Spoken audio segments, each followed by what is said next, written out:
Le désert étouffant à l'est du Tchad est un endroit où il est difficile de vivre et où la survie quotidienne nécessite chance et ingénuité.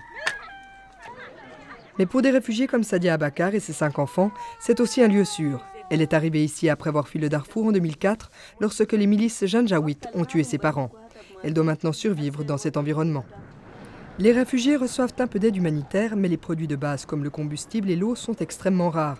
Mamadou Diallo, expert en hydrologie, affirme que le partage de ces ressources avec la population locale crée des tensions et que la recherche de nouvelles sources est une question de chance. Et là, je vous avoue qu'on a tapé jusqu'à 80 mètres de profondeur sans trace d'eau.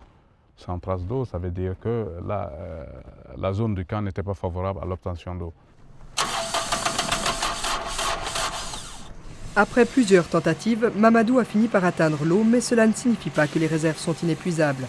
Comme les autres trous de sonde, celui-ci finira par s'épuiser. Sadia et les autres réfugiés sont donc économes avec l'eau, chaque goutte est précieuse. Les quelques 18 700 réfugiés du camp d'Iridimi reçoivent seulement 7 litres d'eau par jour pour l'ensemble de leurs besoins quotidiens. L'Européen moyen, de son côté, utilise plus de 20 fois ce volume par jour. Mais le Tchad est loin de l'Europe.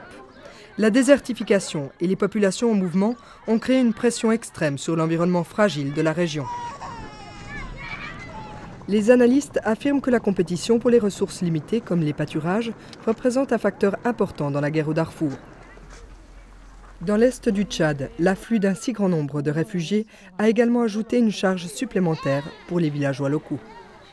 La manque de ressources naturelles nous amène à qu'il y a plus de conflits pour les ressources naturelles et un besoin de résoudre ces conflits quotidiennement et promouvoir l'harmonie entre les deux communautés. Outre l'eau, le combustible constitue une autre ressource dont les réserves sont limitées. Afin de réduire l'impact sur les communautés locales, le bois de chauffage est distribué aux réfugiés, mais cela ne suffit pas toujours. Bien qu'il soit illégal pour les réfugiés de quitter le camp, ces derniers s'aventurent souvent à l'extérieur pour chercher du bois. Mais Sadia affirme que les femmes sont souvent en danger lorsqu'elles vont chercher du bois.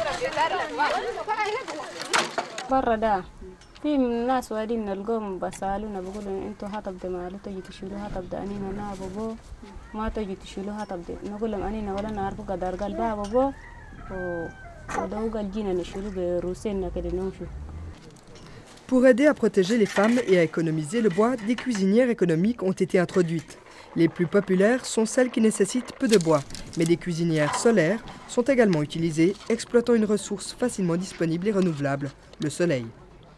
Nous voulons protéger notre environnement, donc on ne peut pas utiliser souvent le bois. Donc le jour, le soleil est tous les jours là, donc on préfère utiliser ce soleil qui est gratuit. Ces efforts de conservation sont donc utiles, mais ils ne peuvent remédier aux pénuries d'eau et de bois.